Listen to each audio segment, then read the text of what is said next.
what WADA strives to be ultimately is just an access point or a connection to uplift local voices and to hold a space for local people to come in.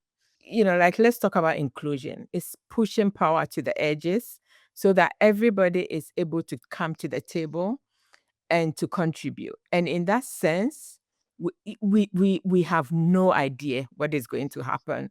I mean, especially with what having these AI agents, having like Web3, blockchain, and so on and so forth. Like I am excited about the possibilities that could emerge over the next 10 years. Welcome to the Edge of Show, your gateway to the Web3 revolution. We explore the cutting edge of blockchain, cryptocurrency, NFTs, ordinals, DeFi, gaming, and entertainment, plus how AI is reshaping our digital future. Join us as we bring you visionaries and disruptors pushing boundaries in this digital renaissance. This show is for the dreamers, disruptors, and doers that are pumped about where innovation meets culture. This is where the future begins. We're expanding across new frontiers, streaming on Zora and Rumble. On Zora, creativity lives on-chain where every post, drop, and idea can evolve into something of real value. Explore what we're building on Zora at zora.co.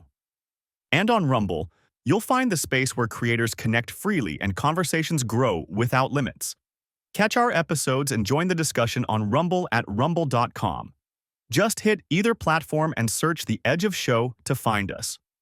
Two communities, one mission building the future together. Welcome to the special edition of The Edge of Show. This episode is co-produced in collaboration with BeyondTheCode.ai, bringing together leaders shaping the future of decentralized intelligence and AI-driven innovation. I'm your host, Josh Krieger, and today I'm joined by my special co-host, Nefertiti Strong, co-founder of the XRA Agency, and founder-director-producer of BeyondTheCode.ai. We feature top-notch guests across the Web3, AI, and emerging tech culture space. It's another production of The Edge of Company, a growing media ecosystem empowering the pioneers of Web3 tech and culture, and the team behind major experiences like the Outer Edge Innovation Festival. I'm Nefertiti. Today's show is featuring Mercy and Megan from Wada Global. Mercy is the co-founder of and partnership lead at Wada Global, championing blockchain adoption and community-driven economic growth across sub-Saharan Africa. And Megan is the operational lead at Wada Global, where she helps shape strategy, partnerships, and programs across Africa and the global Cardano ecosystem for over 5 years. Mercy and Megan, so great to have you both on the show today. Thanks so much for having us. Very honored to be here. And where are you both based today? Today I am in Western Canada. I'm here to spend some time with my family before I go to Ghana next month. It took you a moment to think about it. I know how that feels. I was in 17 countries last year. It's like, where am I? Well, I think Mercy and I have a similar answer to the question where we have two real homes, kind of one in the West and one in Africa. Though likewise, I'm joining the call today from California, which is my hometown. But my adopted hometown is in Cameroon in Central Africa.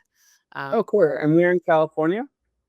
I'm in Ventura County in Southern California. Oh, cool. Yeah, I was in Venice for many years, and still technically most of my stuff I own is in California. Well, anyways, ladies, you've both been deeply involved in the African Web3 ecosystem, which we're diving into on this special series of episodes, and would love from your perspective what people outside the region might be misunderstanding about what adoption actually looks like in Africa, and what are the most prominent use cases that are emerging today. Let's take a pause to shout out one of our favorite partners. For tech innovators facing legal challenges, Zuba Lawler is your go-to law firm. They focus on understanding your technology and business model before addressing legal requirements.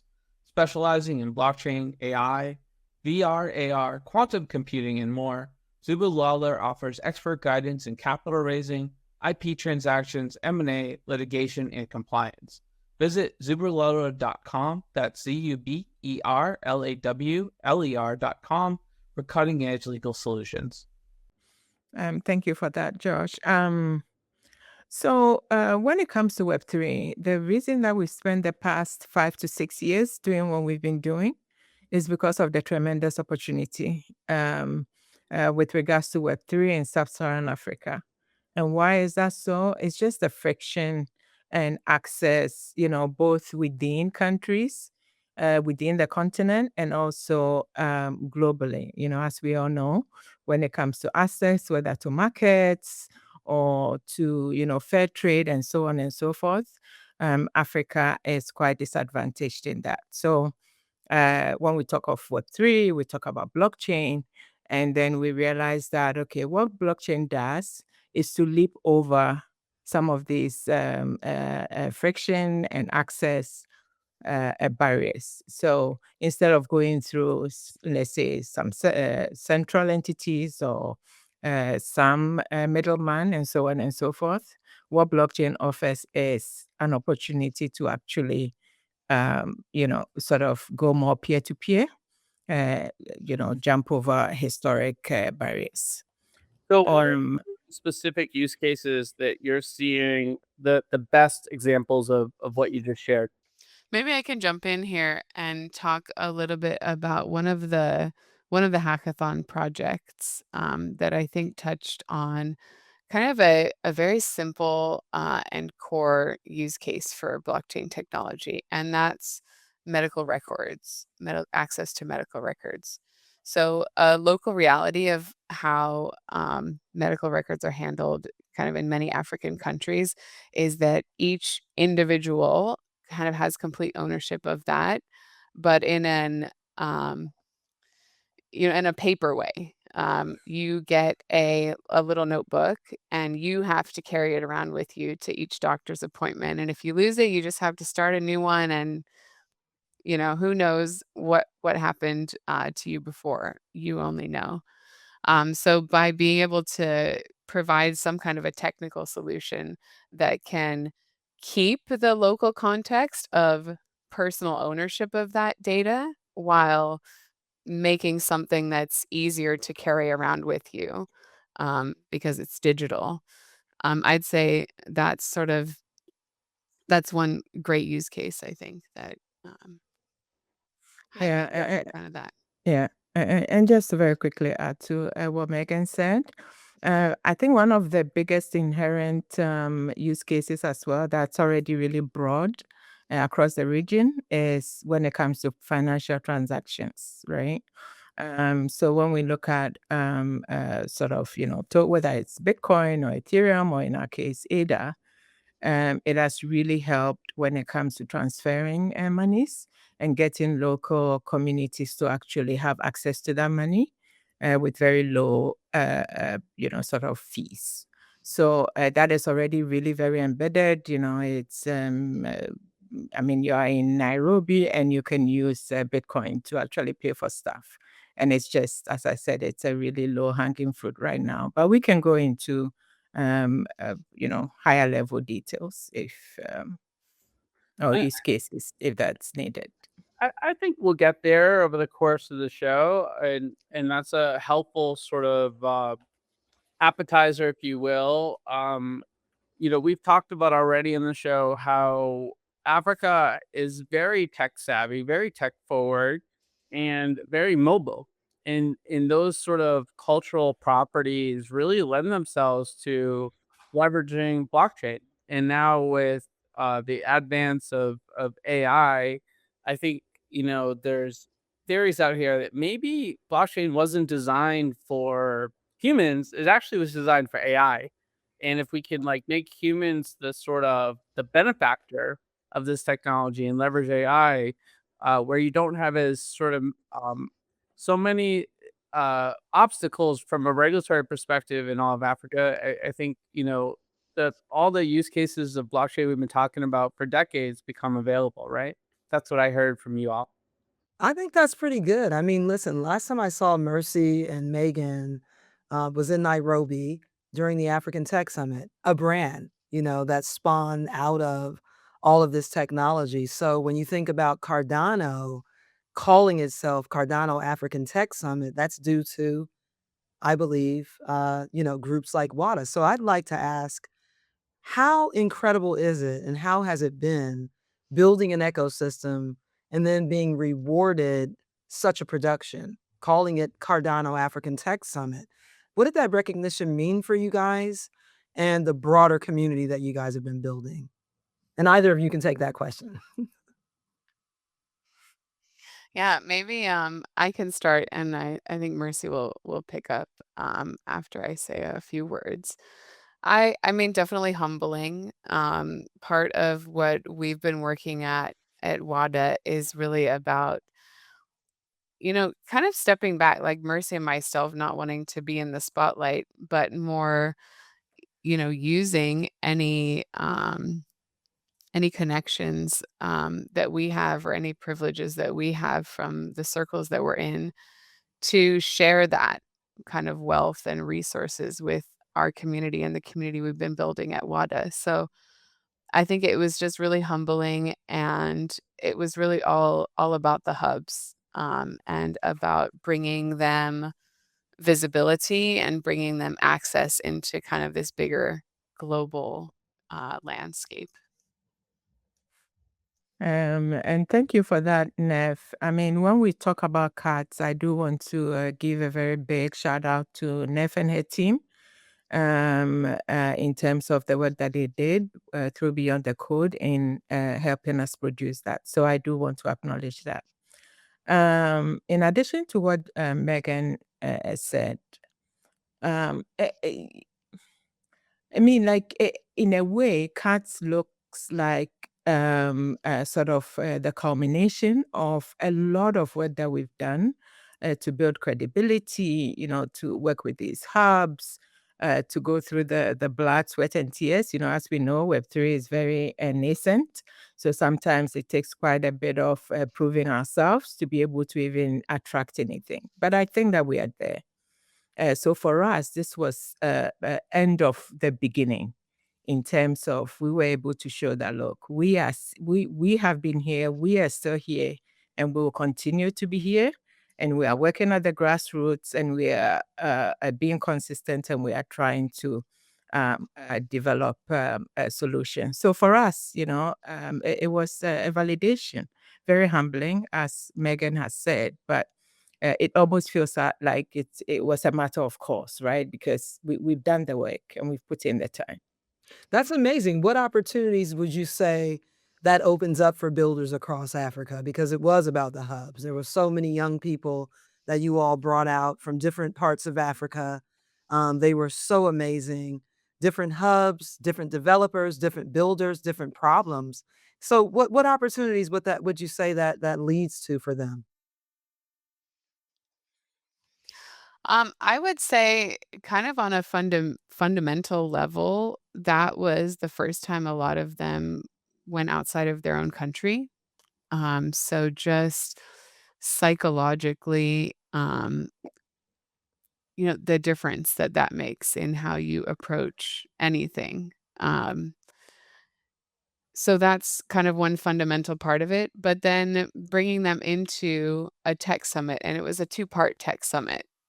We were integrated into the Africa Tech Summit, and we had our own Cardano Africa Tech Summit on the third day. So just exposing them to some of the bigger players out there in a human way, I think was empowering in a level to see that other people are talking about this and care about Africa, and care about local projects, and seeing other projects that started maybe humbly as themselves and where they are now today. I think that's really an important factor for the people who traveled there.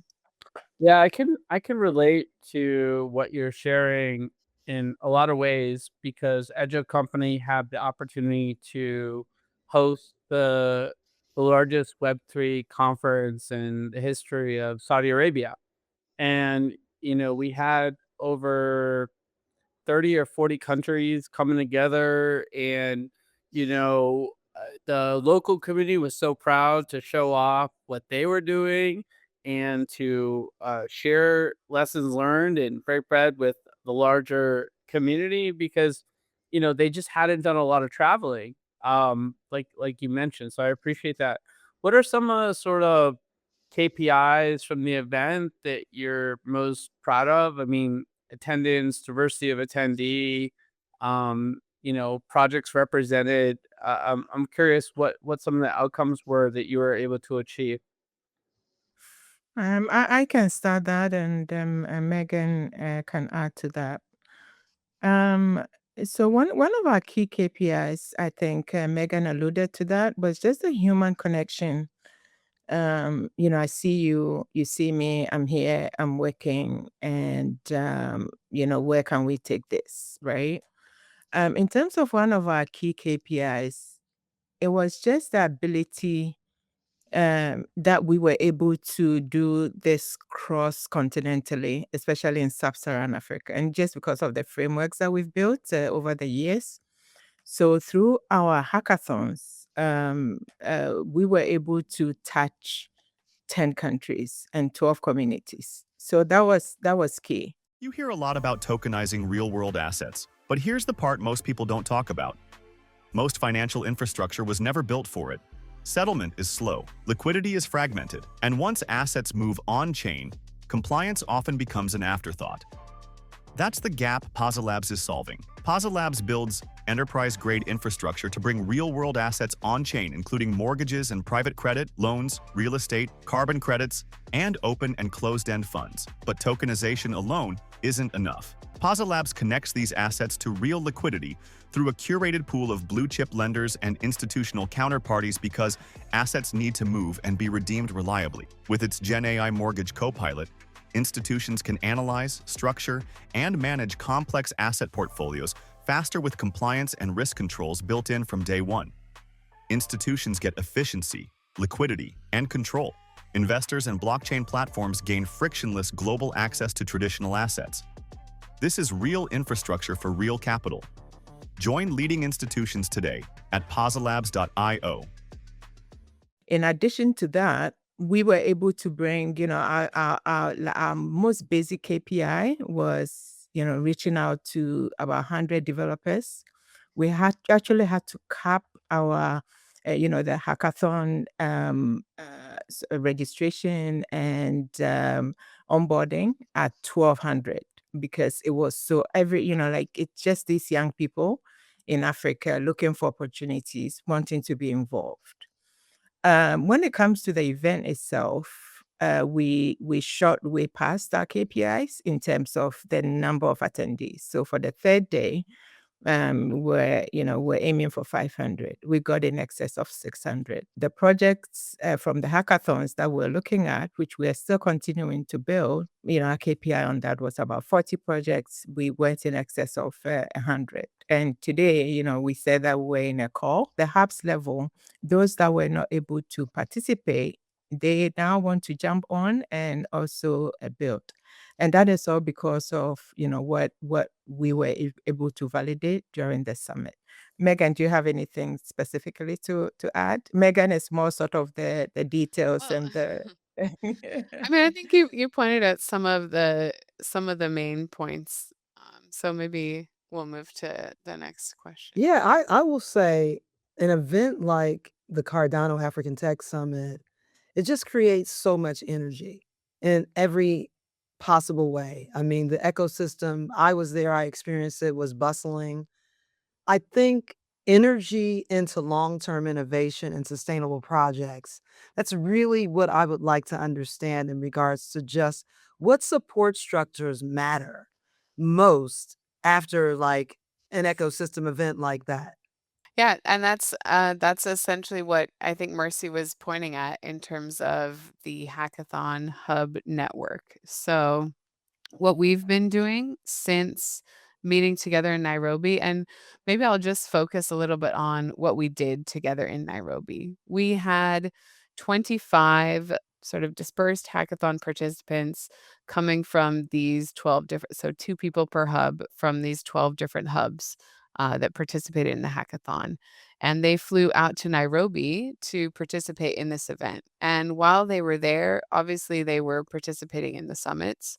But at night, they were in a group house, sharing space together, breaking bread together, having emergent conversations, kind of building a community that, we've been working to build online for the 3 months leading up to the event with this particular group.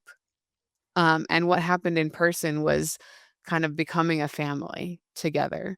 So the support that we've been continuing from when everyone got home is continuing to have regular sessions of coming together. So we have a Wada Forum space where we meet every week.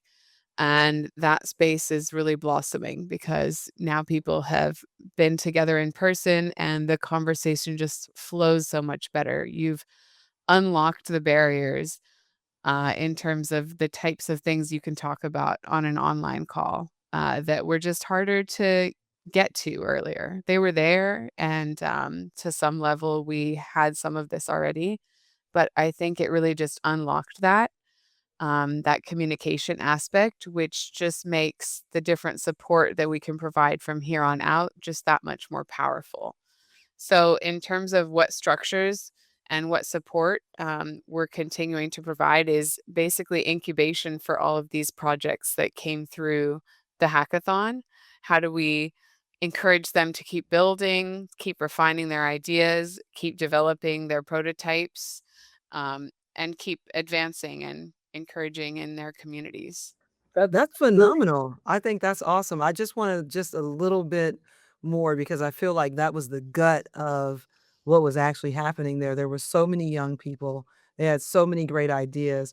As you guys incubate and have these communities continuing to come together, what are some of the things? Because these are like early stage founders. These guys are really building products. They're building real world solutions. They're coming from humble places where they need to solve major problems. And I find that that is the most intriguing thing. What are some of the struggles? Like, can you just talk to us a little bit about some of the struggles that we have in coming from those very humble places? I can take that. So today, as we said, we were in a call. Megan has alluded to it in terms of how much energy, fresh energy, has been um, um, sort of injected into that. This question that you are asking, Neff, I mean, like, it's very easy to say, okay, we need more money. We need to keep, like, money will help us to keep building. The work that we've done over the past 5 to 6 years is just been intermittent. We've never sort of done, had a proper raise, right? It's just been monies here and there from the Cardano ecosystem, Catalyst, and so on and so forth. The reason that I'm referencing the call that we had earlier on was that we were sort of trying to figure out, okay, how do we go forward? And it gladdened my heart so much to be able to hear from one of the team leads, hub leads, saying, there are other things that we can do. I mean, obviously, money is needed, right? But there are other things that can be done, and I think that sort of bringing all these minds together, the hive mind, and so on. What that helps us to do is to look at things differently, right? Like to figure out, okay, so we know that resources tends to be an issue. I mean, we don't have to repeat that, but how do we jump over that, and how do we pull in partners that will build with us together?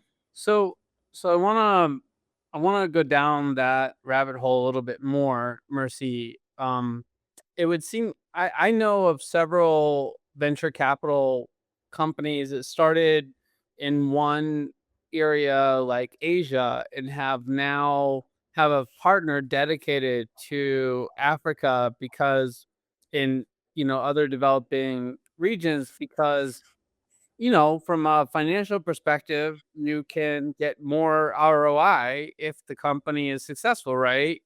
Labor costs are lower, and theoretically that creates more upside with higher sort of margins. At this, so I'm sort of trying to understand why more folks are not gravitating to invest in the region? Is it that there hasn't been enough success stories and unicorns yet that get people excited? Is it a lack of knowledge of the opportunities? Is it more about just, not yet sort of feeling like there's been enough success stories, factually speaking? Or and is that sort of climate changing? Um, yeah, just curious what your thoughts are. I think that it's always okay. What has somebody else done and was it successful, right? And I think, Josh, you've said it well in terms of, is it because there hasn't been enough unicorns already? What I would say, having experienced the Western world and also Africa, is that in between there, like where's the unicorn story, is also cultural, a deep understanding of the landscape in a way that makes sense to say somebody in the West, right? And let's all be frank, that is where a lot of the capital is locked up right now. So right now, what we've been trying to do is to sort of bridge that cultural difference, or let's figure out a way to be able to tell a story to a space where the capital is and can be accessed, at the grassroots level. Right now, pretty much that is what I was saying. And then, in terms of, putting a more positive spin on that, I think it's a matter of time. And I think that one of the barriers that has been an issue that we are trying to break, I mean, with humility, is that in Africa it's always looking outside. I'm hoping that either an aid agency or, okay, what has been done, let's look at Google, let's look at Facebook, what has been a unicorn that was created in, say, Asia, that was successful. It's a thing, in Africa. What we did with this hackathon was to tell our communities on the ground, look, nobody is going to come from anywhere to save you. Whatever solutions that needs to be developed needs to be relevant to the local context. And pretty much that is what we've been, we've been working on. That if solutions can be developed at a human level that will solve human problems, then the tech comes into scale it.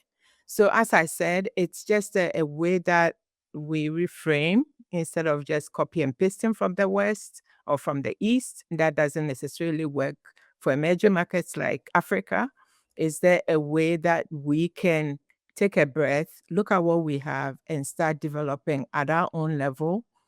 And that, like, look at M-Pesa, what M-Pesa did for Kenya. It was a truly local a solution, and it worked because it was local. So I love that's that. what I Yeah.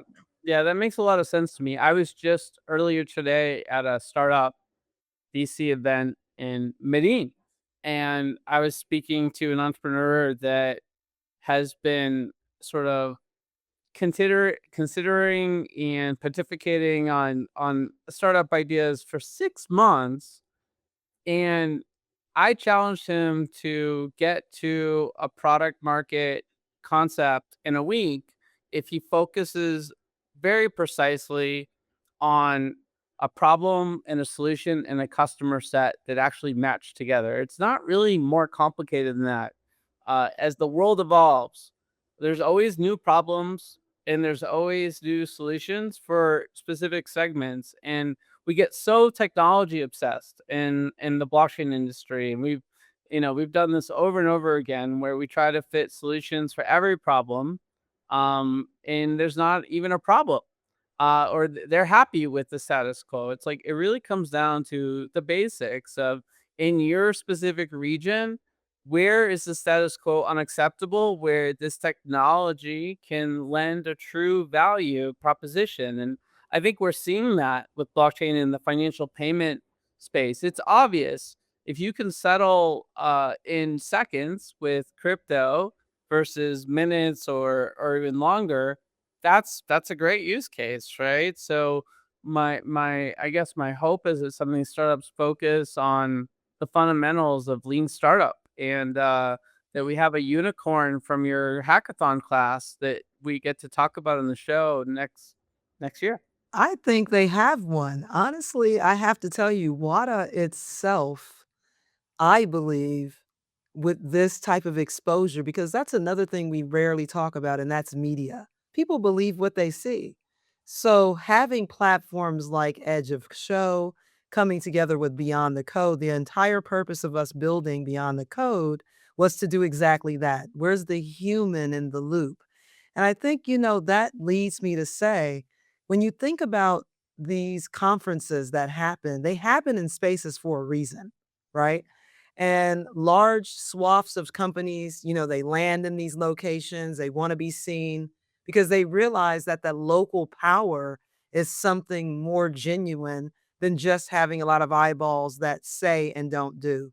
And I think WADA did an incredible job of being in Nairobi, bringing in 12 different hubs into a space where, like Megan said, most of the kids and young people had never flown out before, then working with groups of individuals that they can look to and aspire and say, wow, you're a developer, you're working someplace, or you're a person in the media, you kind of look like me. I think it's going to take more reframing of the subjects and given more outcome like what we had and what we could see with WADA and Cardano around the African Tech Summit. I don't even think the summit probably expected to have that type of resonance with that group that WADA pulled together. I thought it was phenomenal. And I'm not just saying that because I was a part of it, but I'm saying that because, as this is a special African edition, Edge of has a huge audience, and it's talk worthy. This is something that I believe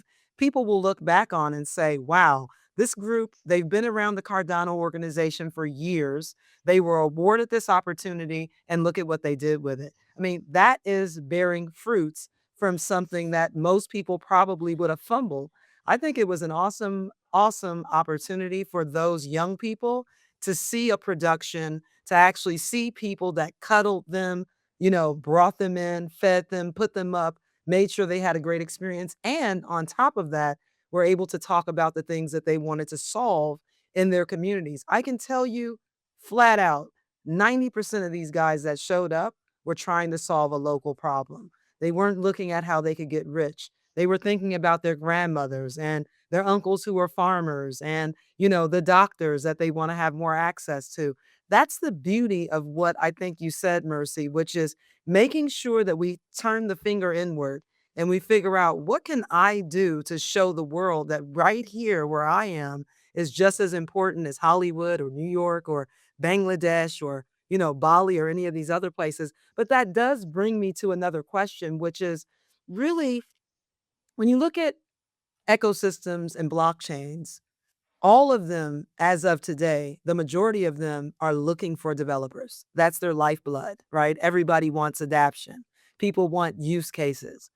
What does it mean to work with Cardano? I know that Catalyst is such a huge organization. It's something that you all have been a part of for quite some time. Fund 15 is canceled. Fund 16 is it's looming. What does that mean for you? Like, are there implications? How do you look at the builders and move things forward? I'd love for you to just talk a little bit more about maybe some of those things you guys came up with on that call today. Sure, maybe I'll take a first stab at it. And I think, the headline of, Fund 15 being canceled, it's sort of I almost see it as a blessing in disguise, right? I don't like to, have regrets in life, and I don't want to see. I want to see where a door closes, another one opens, right? So when we were talking earlier about where is this like funding challenge with um kind of a lot of the developers that we're engaging, is Catalyst was kind of this beacon of light of a way to get funding, quote unquote easy, not for everyone, but pretty straightforward. There was a platform, you had a good chance of getting voted in, but it had its other side to the sword, which was, and then what? So a lot of challenges that funded projects in Catalyst face is they receive the first part to do what they want to do because of fitting into the limited scope of the fund category, right? They can only propose so much to get to a certain point. But then they struggled to get a second funding because it didn't fit into the category again, or it didn't get voted, just due to kind of the nature of Catalyst. So I honestly see it as opening a new door to holding us all more accountable to finding more options, right? To opening different pathways to ourselves instead of leaning on, the thing that we know that's familiar, which is Catalyst.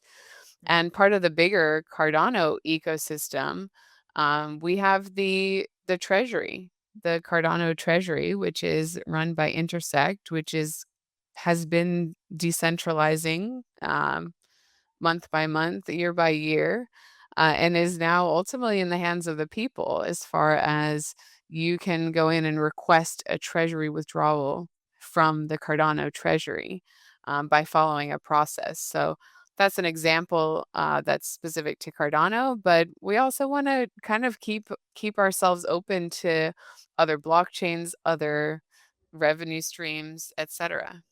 Yeah, that was my immediate thought is there's always these rising blockchains that are really excited about reaching new places. And when it comes to Africa, I think they have a chance to stimulate RWA projects or fintech projects to interest them.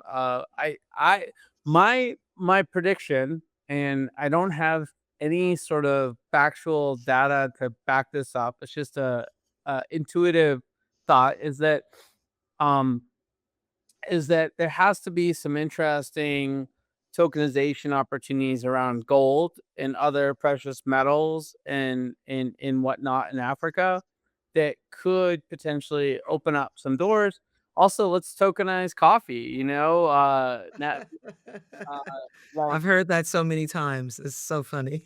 yeah, there's an opportunity there. I know there is because I know a gentleman that bought all of the durian the or partnered with all the durian farmers in Malaysia. And durian, the sweetest, most interesting durian, not my bag. I don't like it, but the best durian comes from Malaysia. And now you have it this RWA project sold out in minutes. So now you have the entire world invested in the durian crops in Malaysia. So I do hope that some of the RWA use cases can get these other blockchains excited about Africa. And I don't want to turn this into a consulting session, but I would encourage you guys to look at Aptos and Avalanche and some of the other chains that are really looking at RWA seriously, because there's opportunities here in Africa for them, in my opinion. Well, that's what Edge Up is going to help us with and Beyond the Code. That's why we're on, because there's Yeah. such a huge reach. And I think you're right, Josh. I think at this point, when you have a group like WADA who's been around, they're vetted, they've got hundreds of developers, loads of hubs. The belief system is there. It's really just, I think, a matter of time. So I'm willing to match you on that bet. I think it's really just a matter of time before more agnostic things start to happen. So, what I'd like to ask, guys, is African builders are actively shaping the technology ecosystem themselves. How do you ensure that it stays that way? I can take that. What is a given right now? And I think we saw it during the Africa Tech Summit and the Cardano Africa Tech Summit, right? When you look at, what has traditionally been referred to as Web 2, Africa is actually quite active and quite, resourced and plugged in Web 2, right? Like when you look at the developer landscape, what is being done sort of traditionally, right? As Josh said earlier on, very techie, mobile first, on the move, and so on. From our perspective, what we need to do, as I said, is pretty much what we're seeing with the Africa Tech Summit. Let's go to where the Web 2 spaces are. Where are um, the young people, young at heart, where are they and what are they building? And then at that point, like one thing that we've always said is that, like it's not just, brushing it with blockchain or AI or anything like that.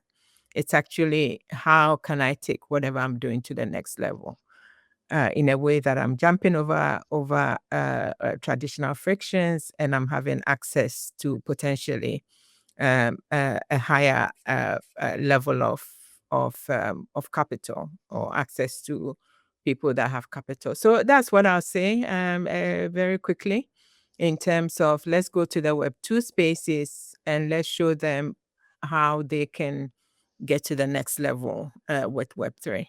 Thanks for all that context, ladies. And let's sort of zoom out a little bit more into the sort of the next decade. On this particular horizon, uh, do you see Africa as a consumer of global Web3 infrastructure or a builder of entirely new models that the rest of the world might learn from? I'm going to take this question because it's very close and dear to my heart. Um, um, like I spent some of my time in Canada and everything is so smooth, right? Like everything is planned and is good and is no drama. You go to Nairobi or you go to Accra and you see the chaos, right? I mean, I'm saying this in a good way. What I am talking about as chaos is opportunity because there's a lot of room. There's a lot of room to do pretty much anything. And that is pretty much like when Cardano started. I mean, this was one of the things that drew me into Cardano. I don't know how many of us, listening knows. I mean, I'm sure that a lot of us do. Charles, who originally sort of put a team together to found Cardano, he made such a great case about Web3 in Africa or blockchain in Africa. And, that drew some of us and we've continued working till now. So the opportunity is huge just because the structures are not there, like when it comes to even a simple birth certificate, right? That's something, if you have a child in the West, they land as soon as they come out, there's no way that they can disappear in the system. In Africa, it's not like that, like you can be born and you can disappear pretty much. And, this is just the simplest example that I'm citing when it comes to ownership, when it comes to insurance, when it comes to, like, there's so many that isn't there. And that, it looks like a gap, but it's really opportunity. So, I'll just leave it at that in terms of what the future holds. And I think that as long as we're building and we're looking at it the way that we did over the past 4 months with the hackathon, in terms of look local, just build for humans, figure it out at the local level, and then use tech to scale. I think that once we're doing that, like the sky is the limit. And I'm feeling very optimistic about that. And that is an energy that I'm sensing even within the WADA team and more so, within the hubs, they are all very excited because they also see the opportunity. That's beautiful. So I think this brings me to if we zoom out to 2035 and imagine Web3 actually fulfilling its promise for inclusion and economic participation, what role do organizations like Wada Global play in shaping the future?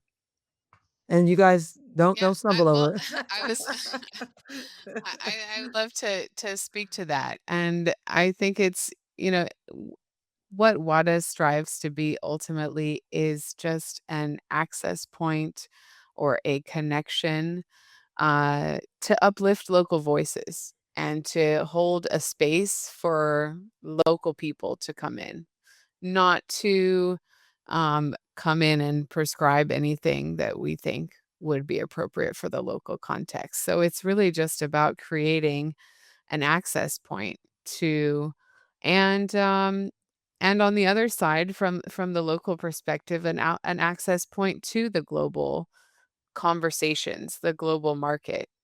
So really, it's just that. It's kind of a point, a connection point.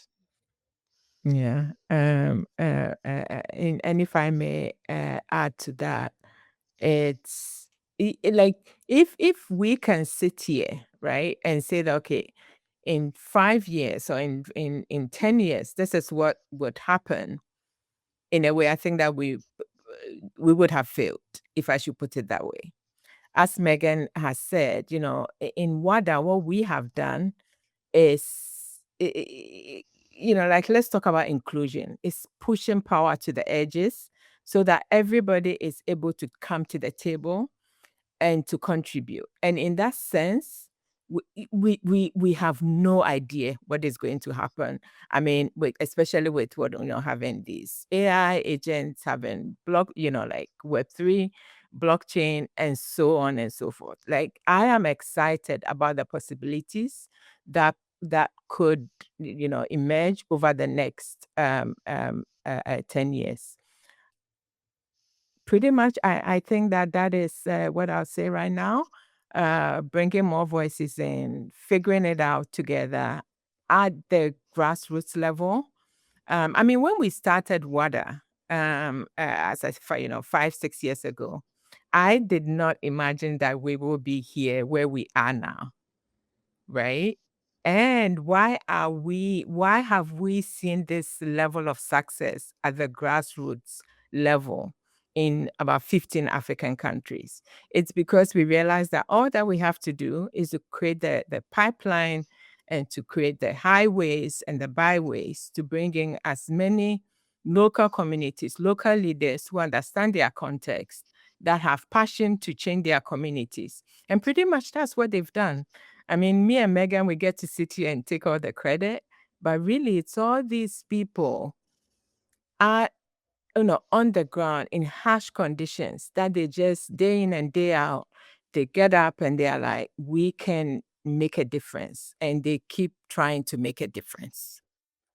I love that. Thank you so much for your insights and sharing your perspective on the opportunities in sub-Saharan Africa with the broader sort of community of Edge of Show, which airs in over 50 countries. And on that note, since you mentioned spreading the credit around, the next segment of the show is called Shout Out, where we give you, Mercy, and Megan a chance to acknowledge someone in your orbit that maybe doesn't always get all the spotlight attention they deserve. Is there someone that we want to shout out here and comes to mind? I mean, I am going to be grateful and shout out to the Cardano community. They've been a support, also the Singularity Net community. Obviously, as I've said before, XRA and Beyond the Code, we will not, forget them. But when we talk about somebody or a group of people that sometimes don't really are not seen, within our orbit, I would say is the Wada Global team. They are just doing amazing work, amazing human beings. I'm not going to name names, but I'm just giving them the shout out that we see the sacrifice that they are sacrificing. I don't know if Megan wants to talk about, sort of those that helped us to put cards together, like Prisma and so on and so forth.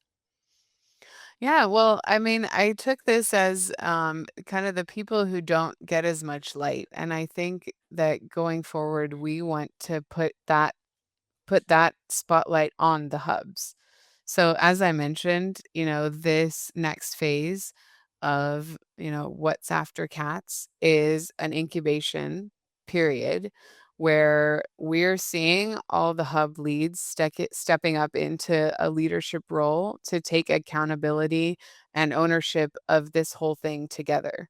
So I think I want to bring it, even down to what's emerging from Wada Global maybe, but just on the ground to say 12 hub leads, putting the hat on and coming together to kind of take ownership in this whole thing together. That's That's great. what's exciting for me. Yeah, yeah. Well, I've cooked up a lot of events, and I appreciate how many folks it takes to make something happen. So glad that we can acknowledge those individuals, and glad we could have this conversation today. If folks want to learn more about WADA, where should they go in terms of the web and socials? Very quickly, we will say wada.org. So WADA is WADA. Sometimes we get confused with the World Anti-Doping Agency, but I think that they are .com. So we are .org. And once you get there, we are very active on X. We are active on LinkedIn. We have a YouTube channel. And Instagram and so on and so forth. And Megan. Yep, you said it. All right, guys. If you're curious about what's going on in Africa, you want to get involved in the ecosystem in any number of different ways, encourage you to reach out to the WADA team. And thank you for participating in today's show. Thank you, guys. Thank you. And thank you for having us. Yeah. And thank you, Nef. Thank you. We've reached the outer limit at the Edge of Show for today. Thanks for exploring with us. We have room for more adventurers on our starship, so invite your friends and cool strangers to join our journey. If you're among the hundreds of thousands following us on Spotify, iTunes, iHeartRadio, or watching us on Myco or YouTube, please hit that subscribe button, rate us, and make an awesome comment too. And don't forget to pass this episode along to a friend or two who would benefit from it. Doubling back to again, recommend checking out myco.io, where you can watch The Edge of Show and earn for your time and attention. That's myco.io. Don't forget to visit theedgeofshow.com. The is part of the domain name, where you can learn more about collaborating with us and also subscribe to the Edge of Weekly newsletter for the latest Web3 news, events, and show drops. In addition, connect with us on all major social platforms by searching for The Edge of Show.